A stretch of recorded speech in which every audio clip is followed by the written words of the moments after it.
नमस्कार मित्रांनो, आज आम्ही आमच्या घरी चून पातळ्या बनवत आहे आणि हे चून पातळ्या कशा प्रकारे बनवायच्या हे तुम्हाला आम्ही प्रॅक्टिकली आणि प्रात्यक्षिकपणे दाखवतो। हे चून पातळ्या हा पदार्थ कोकणातील एक फेमस पदार्थ आहे आणि हा फक्त पावसाळ्यामध्ये मोठ्या प्रमाणात लोक आवर्जून करतात, जास्त करून नागपंचमीच्या सणासुदीला करतात। चून पातळ्या बनवण्यासाठी आपल्याला काय करायचं आहे, तांदळाचं पीठ घ्यायचं आहे। तांदळाचं पीठ प्रथमतः गरम पाण्यामध्ये ते उकळून घ्यायचं आहे।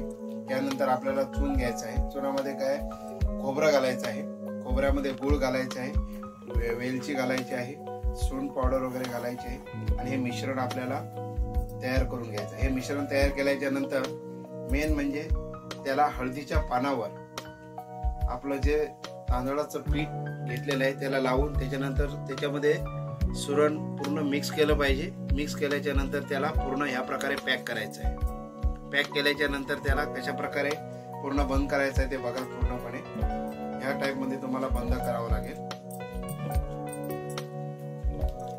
या प्रकारे बंद करून का ठेवायचं आहे त्याला, कारण ते आपण ज्यावेळी त्याला उकडणार त्यावेळी त्याच्या आतमधलं जो आपण जे भरलेलं आहे सुरण ते बाहेर पडू नये म्हणून त्याला पॅक करायचं आहे। या प्रकारे आपण मित्रांनो याला स्टीम करून घ्यायचं। या बघा, या प्रकारे याला स्टीम करायचं आहे। स्टीम केल्याच्या नंतर ह्याला आपल्याला जो हळदीच्या पानाचा एक फ्लेवर येतो, तो फ्लेवर तुम्ही खाल्यानंतरच हा फ्लेवर तुम्ही अनुभव घेऊ शकता याचा। त्यासाठी ह्या फ्लेवरचा आस्वाद घेण्यासाठी याला स्टीम करावं लागते। त्यानंतर याला आपण आता झाकण ठेवतो आहे। स्टीम करण्यासाठी याला झाकण ठेवलेलं आहे। झाकण बघू मित्रांनो, हे स्टीम झाल्याच्या नंतर आपण ज्या चून पातळ्या स्टीम झाल्याच्या नंतर पूर्णपणे तयार आहेत खाण्यासाठी। तुम्ही बघू शकता, मी माझ्या हातामध्ये प्लेट आहे। या चून पातळ्या कशा खाण्यासाठी तयार आहेत तुम्ही बघू शकता। याचा तुम्ही आस्वाद हमेशा घ्या आणि हा कोकणातील फेमस आणि चांगल्या प्रकारचा आहे। याला तुम्हाला उघडून पण मी दाखवतो कशा प्रकारे चून पातळ्या झालेल्या आहेत। बघा, तुम्हाला दाखवतो इथं कशा प्रकारे झालेल्या आहेत।